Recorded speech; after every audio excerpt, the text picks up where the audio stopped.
잠깐! 지금 암호화폐에 투자하려고 하시나요? 암호화폐가 뭔지 궁금하다고요? 당신을 위한 암호화폐 이야기가 지금 시작됩니다. 행운의 편지.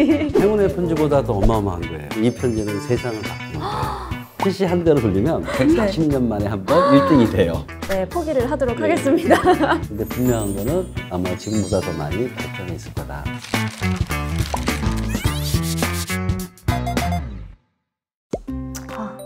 너무 떨리는데. 안녕하세요. 동국대학교 박선진 교수입니다. 반갑습니다. 네. 안녕하세요. 저는 아나운서 겸 유튜버로 활동하고 있는 이하경입니다. 너무 반갑습니다. 네, 잘 부탁드리겠습니다. 네, 저도 잘 부탁드립니다. 교수님, 제가 진짜 너무 궁금한 게 있는데요. 뭔가 속 시원하게 대답을 해주는 사람도 없고 해서 교수님을 이렇게 꼭 뵙고 싶었었거든요. 그래요? 네. 잘 됐네요. 교수님, 대체 이 비트코인 이게 뭔가요? 사실은 제가 좀 가장 많이 받는 질문이에요. 네, 그래서 네. 오늘 그거를 좀 쉽게 널리 알리고 싶어서 네. 왔어요. 사실 이 비트코인 관련해서 매일같이 뉴스에서도 많이 듣고 뭐 지인들도 이제 이 비트코인이다, 암호화폐다 얘기를 많이 하거든요. 네. 제가 뭐냐고 대체 물어보면은 비트코인은 이거다, 암호화폐는 이거다 라고 속 시원하게 대답을 해주는 사람도 없고, 투자를 하려면은 주식처럼 뭔가 그 회사에 대해서 알아야 될 것 같은데 보이지도 않고, 이제 주변에다가 물어봐도 비트코인이 뭔지 잘 모른다, 그리고 그거 그냥 실체가 없는데 좋은 거니까 투자해 라고만 말을 해줘가지고 너무 답답했었거든요. 사람들이 가장 크게 오해하는 것 중에 하나가 네. 비트코인이 실체가 없다고 생각하는 거예요. 비트코인이 실체가 없다고 이렇게 자꾸 얘기하는 사람들을 네. 저는 아주 나쁜 사람들이라고 생각을 해요. 분명히 말씀드리지만 비트코인도 실체가 있고 비트코인은 어떤 가치를 줄 수 있는 조건이 있다. 오늘 그 얘기를 아마 할 겁니다. 제대로 아는 사람은 없고 모르면서 투자를 또 하자니까 제가 또 겁이 너무 많이 나고, 그렇다고 안 하자니까 요즘 시대에 또 뒤처지는 것 같기도 하거든요. 아마 저 같은 분들이 정말 많으실 거라고 생각을 해요. 주식을 투자할 때 네. 주식에 대해서 무조건적인 투자를 하시느냐, 조금 공부를 하시잖아요. 그쵸, 공부를 공부 좀 하죠. 하잖아요. 네네네. 근데 이상하게 암호화폐 시장에만 들어오면은 공부를 안 하세요. 약간은 좀 무조건적인 시장에 쫓아가는 투자를 하시거든요. 네. 그러면 안 돼요. 저는 그런 사람들도 나쁜 사람이라고 얘기해요. 영상을 보시는 분들도 아마 뜨끔하시는 분들이 계실 것 같은데, 뜨끔하셔야 돼요. 네, 저도 아무래도 초보다 보니까 오늘 교수님 말씀에 조금 더 귀를 기울여서 들어보도록 하겠습니다. 먼저 이제 암호화폐가 탄생한 이제 그 역사적 배경이 있어요. 네. 그래서 그게 2008년도인데 2008년도는 이제 금융사적으로 굉장히 중요한 해입니다. 네. 혹시 월가 사태라고 들어보셨는지 모르겠어요. 미국에서 이제 네. 금융위기가 일어나는 거죠. 네, 네, 그래서 소위 신용고필로 나서 은행에 대한 어떤 불신이 생기는 계기가 된 거예요. 네. 그래서 그 당시에 많은 사람들이 은행에 대해서 안 좋게 생각하고 은행을 없애는 얘기 했을 때 그때 암호화 관련된 어떤 그룹에 이메일이 도착을 합니다. 예, 그게 이제 소위 말하는 이제 비트코인 탄생의 시작입니다. 암호학에 관련된 사람들한테 메일이 다 간 건가요? 예, 그룹에게. 그게 뭔가요? 예. 행운의 편지. 행운의 같은 편지보다 더 어마어마한 거예요. 오. 행운의 편지는 세상을 바꾸진 않잖아요. 네, 근데 그쵸. 이 편지는 세상을 바꾸는 거예요. 예, 사토시 나카모라는 사람이 저자로 돼 있었는데 그 편지의 내용은 이거예요. 화폐 발행을 아무나 할 수 있고, 그다음에 은행이 없이 우리가 개인 간 화폐 거래가 가능한 시스템을 개발했다는 거예요. 그래서 많은 사람들이 그 당시에는 이게 다시 가능하냐고 황당했었죠. 그러니까 교수님 말씀은 은행이 하는 일을 개인이 할 수 있다는 말씀이신가요? 네, 처음에는 많은 사람들이 이제 네. 황당해하고 의심을 했어요. 근데 그쵸. 그거를 믿는 그 그룹 중에서 몇몇 개발자들이 초기에는 그냥 게임하듯이 한번 실험을 했었어요. 근데 갑자기 2010년 5월 1일인가 이제 깜짝 놀란 일이 하나 생겨요. 어떤 깜짝 놀랄 일이죠? 그게 소위 말하는 피자데이라고 들어보셨어요? 네네네, 예, 알아요. 그게 아마 세상에서 가장 비싼 피자를 먹은 사건인데, 원래 목표는 돈이니 네. 그러면 돈처럼 사용되지 않을까라는 생각을 해서 자기가 아는 피자 가게 주인한테 네. 연락을 한 거예요. 비트코인이라는 새로운 화폐를 가지고 네. 있으니 이걸 10,000비트를 줄 테니 피자 2판을 달라고 했어요. 근데 그 피자데이 사장도 아마 이 게임이나 이런 거, 사이버머니 이런 거에 관심이 많았던 것 같아요. 그래서 그분이 오케이 하고 피자 2판을 보냈더니 그 사람이 10,000비트가 온 거죠. 이게 과연 P2P 화폐로 될 것인가에 대한 의심했던 그거를 현실에서 이루어진 최초의 사건입니다. 이때부터 비트코인이 실생활에서 사용할 수 있다는 가능성을 세상에 보여준 거예요. 와, 제가 지금 듣다 보니까 뭔가 예. 소름이 이렇게 돋았는데요.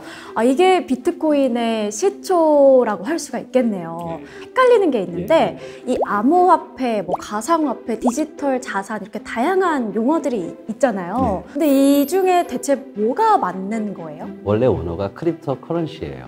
크립토 커런시를 저희가 번역을 했을 때 암호화폐라고 번역을 한 거예요. 근데 이제 사람들이 오해하는 게 암호화폐가 아까 실체가 없다고 생각하는 착각을 가지고 계시잖아요. 네. 사이버머니처럼 가상화폐라고 생각하는 분도 있고 비트코인이 가치가 있으니까 근데 눈에 보이지 않아.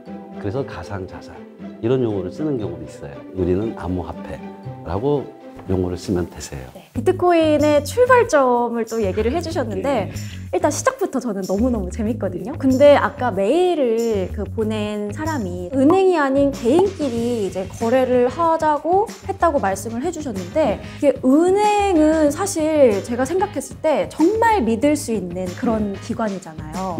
근데 왜 이거를 대체 배제를 하자고 한 건지 또 되게 궁금해지네요. 네, 은행의 신뢰가 깨지게 된 바로 그 사건이 2008년 금융 월가 사태예요. 리먼 사태라고 혹시 들어봤는지 모르겠어요. 네네네, 들어봤어요. 세계 4위의 투자 전문회사인데 이 은행이 파산 신청을 합니다. 중요한 건 뭐냐면은 은행들이 잘못했는데 네. 피해는 누가 보잖아요? 우리가 보잖아요. 그렇죠. 뭐가 잘못됐잖아요. 아, 그러면은 네. 은행 없이 우리끼리 한번 화폐를 발행하고 거래할 수 있는 걸 만들어보자.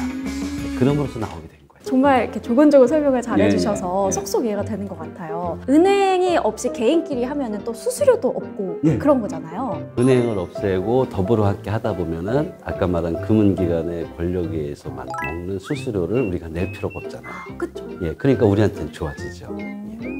어떤 하나의 기관에 독점화시키지 않고 더불어 함께 하되 그 중에 나쁜 사람도 있잖아요. 네. 그 나쁜 사람이 있다 하더라도 좋은 사람들이 힘을 합치면은 그 신뢰를 회복할 수 있다는 거. 좋은 사람끼리 더불어 함께 한다는 그 시스템이 저한테는 너무 좋게 들려가지고 당장 지금이라도 이 비상금을 덜어가지고 뭔가 투자를 해야 될 것만 같은 그런 느낌이에요. 그러면 안 돼요. 아. 예. 제가 지금 설명하는 거는 이제 비트코인에 대한 설명을 쉽게 드리는 거잖아요. 네네네. 그거하고 암호화폐 투자하는 거는 별개예요. 공부를 조금 더 열심히 네, 해야겠네요. 네.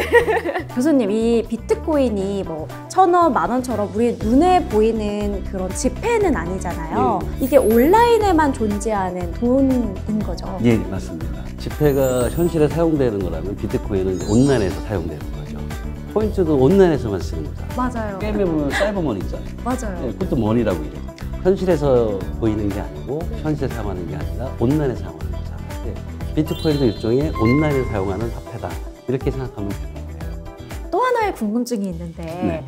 더불어 함께 암호화폐를 할 수 있다고 말씀을 해주셨잖아요.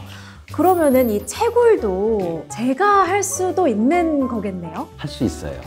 원래 비트코인이 목적이 그거였으니까 네네. 우리 모두가 화폐 발행할 수 있는 권한을 갖잖아요. 네. 원래 비트코인은 10분 단위로 장부, 블럭 이런 거를 이제 만들어요. 장부나 블럭을 만드는 거를 우리는 채굴이라고 얘기를 해요. 그리고 블럭을 만드는 사람들을 채굴자라고 얘기를 해요. 화폐를 발행을 한다는 얘기는 바로 뭐냐면은 네. 블럭을 만드는 행위하고 연계돼 있다고 생각하시면 돼요. 아, 비트코인 같은 경우에는 그 채굴자 중에서 가장 먼저 블럭을 만든 사람, 1등으로 블럭을 만든 사람한테 화폐 발행 권한을 주는 거예요. 네.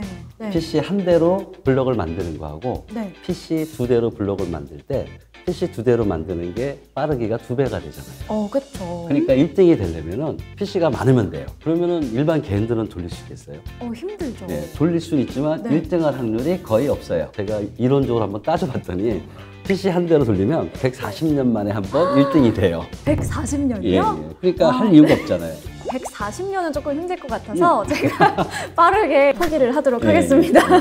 블록체인은 더불어 함께가 목표 컨셉이라고 하셨잖아요. 네. 아까 말씀하신 것 중에 장부, 뭐 블록이라는 용어를 쓰셨는데 네. 이거는 또 대체 뭔가요? 그거는 제가 조금 이론적으로 들어가는 거라 네. 그럼 나중에 제가 깊게 설명드리고 오늘의 네. 핵심은 뭐다? 블록체인의 컨셉은 더불어 함께 하는 거다. 아. 이것만 알아도 일단은 충분한 거예요. 네, 알겠습니다. 그러면은 제가 더불어 함께라는 그 컨셉만 일단 잘 기억을 하고 네. 있을게요. 암호화폐 초보자분들을 대표해서 네. 질문을 하나 하세요. 드려도 될까요? 비트코인은 한마디로 이거다. 비트코인은 중앙기관 없이 개인과 개인 간의 신뢰할 수 있는 거래가 가능한 지불 시스템이다. 또 이렇게 정리를 해주시니까 네. 진짜 명쾌하네요. 생각해보면 네. 비트코인이 어려운 게 아니에요. 우리가 평소에 꿈꾸던 그러한 기술들이라고 생각할 수 있어요. 저는 지금까지 그 어디에서도 듣지도 보지도 못한 그런 새로운 시스템인데 저한테는 신세계처럼 느껴지더라고요. 오늘 이 시간을 네. 기점으로 네. 좀 더 똑똑한 사람이 된 것 같아서 기분이 너무 좋습니다. 이제 다음 얘기가 어떤 건지 너무너무 궁금한데 뭐 알려주실 건가요? 오늘은 이 정도로 하는 거예요. 처음부터 너무 많이 하면은 네. 머릿속에 기억하는데 한계가 있으니 네. 오늘은 여기까지 하고 제가 다음에 좀 더 큰 얘기를 해드릴게요. 밀당의 고수시네요, 교수님. 아니 제가 그러는 거 아니에요. 제작진이 시킨 거예요. 아, 그러시구나. 저 그렇게 나쁜 사람 아니에요. 다음 시간에 조금 더 재미있고 쉬운 암호화폐 이야기를 들려주셔야 돼요. 약속! 예, 약속.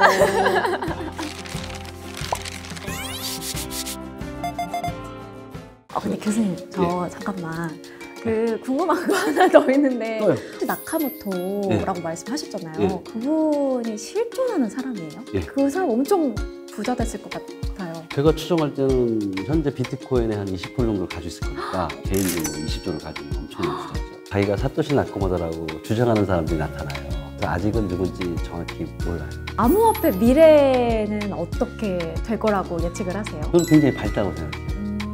지금 10년 후에는 저도 잘 모르겠어요. 근데 분명한 거는 아마 지금보다 더 많이 발전해 있을 거다.